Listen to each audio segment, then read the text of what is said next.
Listos para conversar a las 7:07 de la mañana con Oscar Misle, educador, orientador, psicoterapeuta, comunicador, escritor, locutor, fundador de SECODAP. Oscar, siempre es un gusto tenerte por acá. Muy buenos días. Muy buenos días, Eduardo. ¿Cómo estás? Bueno, bien, como siempre interesado en todo lo interesante de tus análisis, producto de tus experiencias, con el maravilloso equipo de SECODAP además.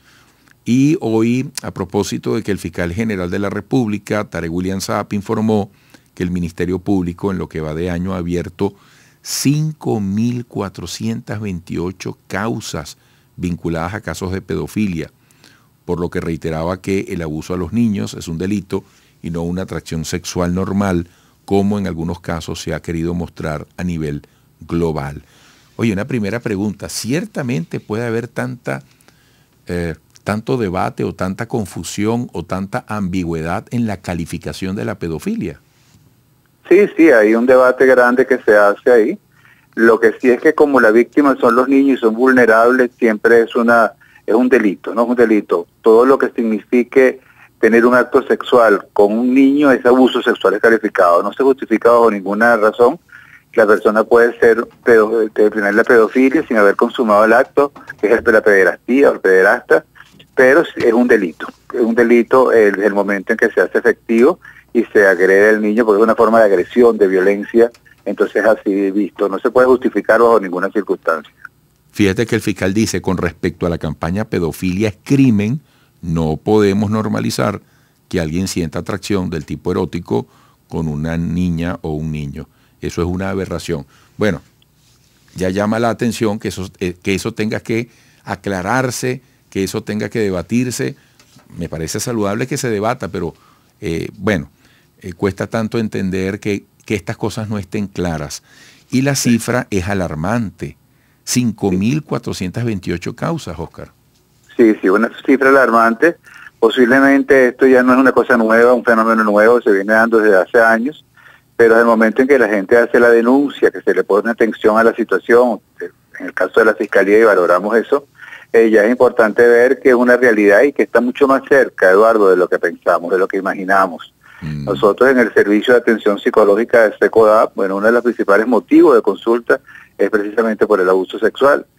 Y eso nos llama a tener que revisar cómo es la intervención que se hace cuando el niño es atendido como víctima, cuál es el tipo de entrevista, cómo se hace, si es respetuosa, para no revictimizarlo y hacer mucho más dramática la situación.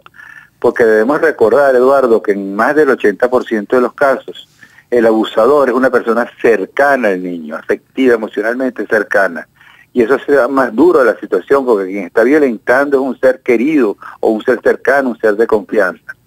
Eso nos lleva a estar mucho más atentos a los lugares de socialización de los niños, escuelas, grupos deportivos, grupos culturales inclusive, para estar atentos cómo es la relación con los niños, si se les respeta, o si el niño siente que hay algún comportamiento que es inadecuado, poderlo comunicar y que se le crea al niño, a la niña o al adolescente para que se pueda entonces hacer la intervención adecuada.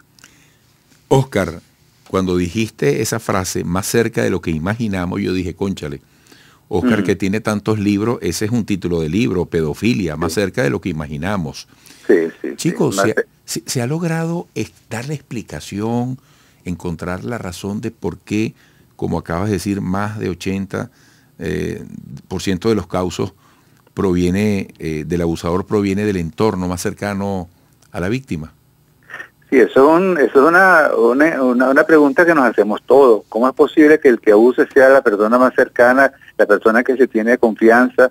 Eso te dice mucho cómo está la educación sexual, cómo está, y cuando hablo de educación sexual estoy hablando cuál es el abordaje que se está haciendo de los niños en relación a su sexualidad a través de los medios, cómo es la aproximación a la información que tienen los propios niños de lo que escuchan o lo que sienten cuando están conectados, están hipersexualizados muchas veces a través de una red.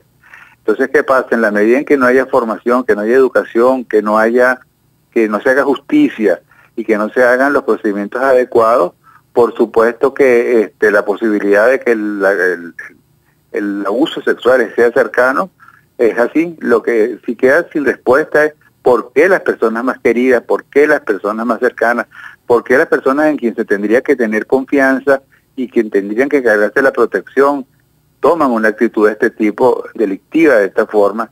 Habla mucho qué nos está pasando como cultura, como sociedad, cómo estamos formándonos en valores, cuál es el respeto que se debe tener hacia la dignidad del ser humano desde el nacimiento.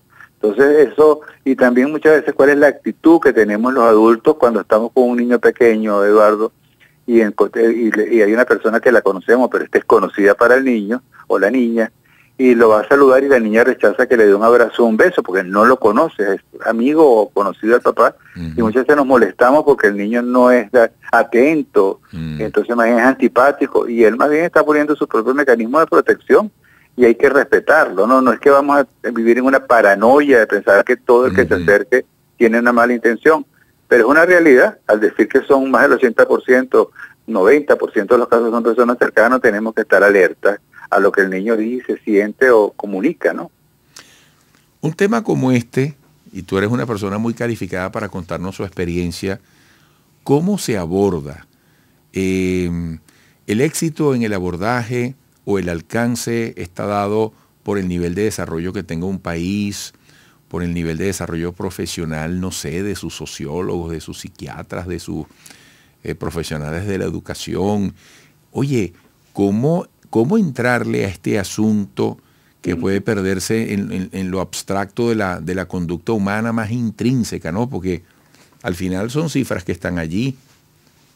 Claro, el abordaje tiene que ser interdisciplinario definitivamente, tiene que ser un personal que esté calificado, que tenga las herramientas, que tenga el conocimiento para poder abordar de manera respetuosa al niño y sobre todo un enfoque que es más bien sistémico, no solamente es abordar al niño, la niña que fue abusada, sino la familia que de alguna manera sufre también las consecuencias del abuso sexual en el grupo familiar, de manera de dar desde el punto de vista científico, pero desde el punto de vista también, inclusive fíjate, moral, espiritual, el soporte necesario.